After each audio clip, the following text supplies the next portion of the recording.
My journey with English from zero to fluency. My name is Ahmed, and I'm now 28 years old.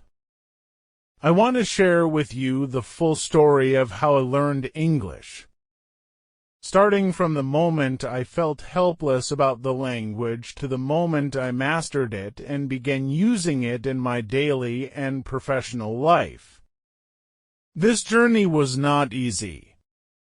It was filled with challenges, but it was also filled with achievements that shaped my personality and broadened my horizons. The beginning, fear and confusion. It all started when I was in middle school. I was studying English as a compulsory subject, but I didn't pay much attention to it. I saw the language as a collection of letters and words that made no sense. I memorized words only for exams, and as soon as the test was over, I would forget everything. I felt that English was too complicated and that I would never be able to learn it. In school, the teachers focused on grammar rules like past tense, present tense, and irregular verbs, but I didn't understand how to apply these rules in real life. I felt like I was learning a dead language, not one I could use to communicate with others. The turning point, realizing the importance of English. When I reached high school, I began to realize that English wasn't just a school subject, it was a key to greater opportunities. I heard about classmates who could read English books and watch movies without subtitles, and they seemed much more confident. I felt envious of them and wished I could be like them. At that time, I decided to change my attitude toward English.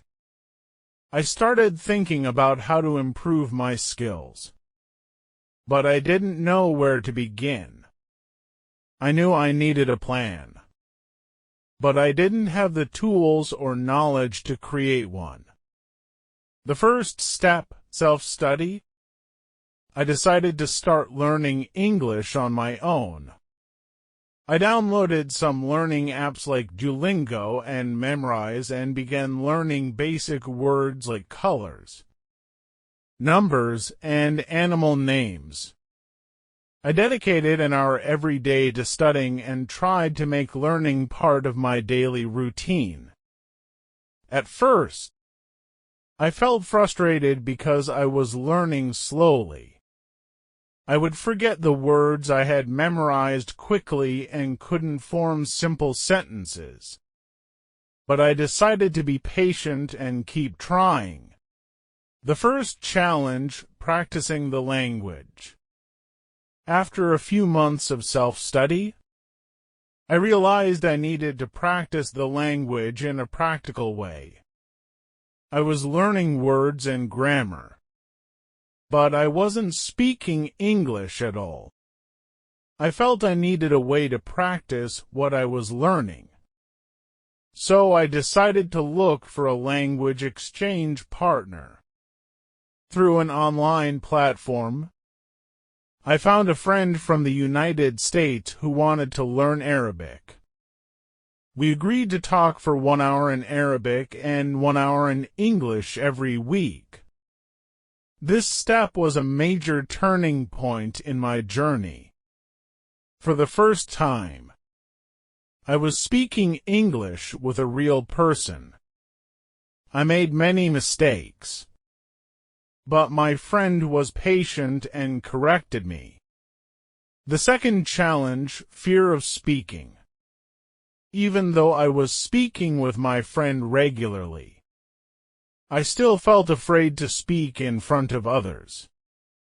I was afraid I would look stupid if I made mistakes or that people would laugh at me. This fear was holding me back.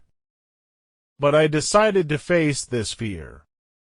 I started talking to myself in English in front of the mirror. I imagined different scenarios and tried to talk about them. I also began recording myself and listening to the recordings to improve my pronunciation. The third challenge, understanding movies and TV shows.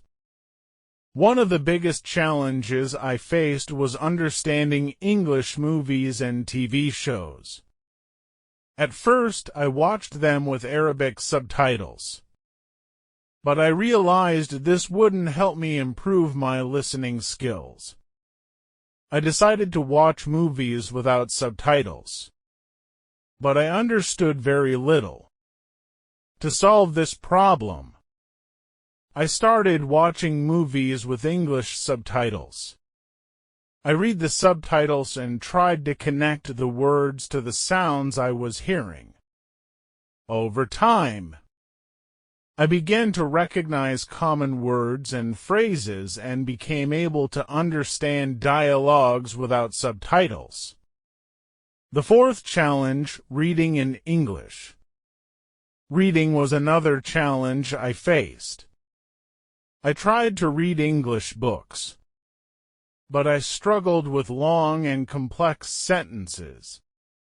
I decided to start with simple children's books, then moved on to short novels, and finally to academic books. Reading helped me improve my vocabulary and understand sentence structure. I used a dictionary to translate words I didn't know and tried to remember them for next time. Over time, I became able to read books fluently and understand them fully.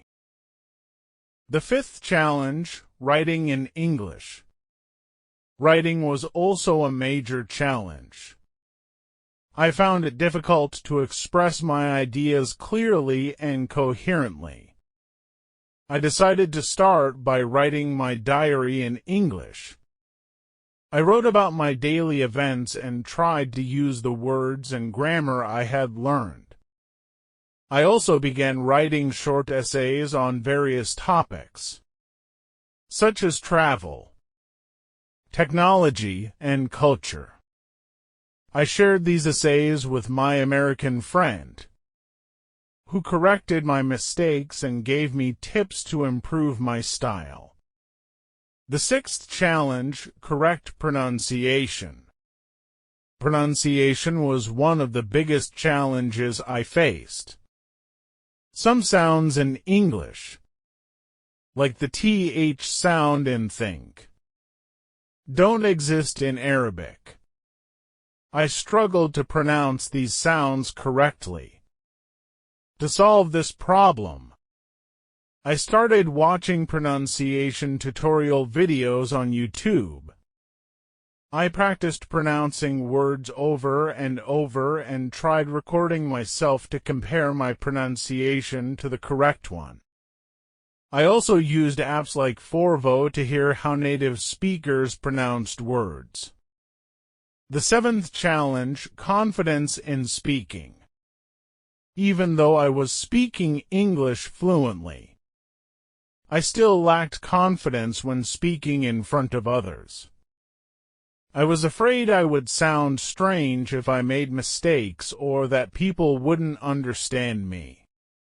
To overcome this, I decided to join English discussion groups online. I spoke with people from all over the world and participated in discussions on various topics. This experience helped me build my confidence, and I became more comfortable speaking English. The achievement, reaching fluency. After years of practice and learning, I began to feel that I had mastered English. I could speak fluently, write confidently, and understand everything I heard or read. It was a proud moment when I was able to conduct a job interview in English and land the job I had always dreamed of.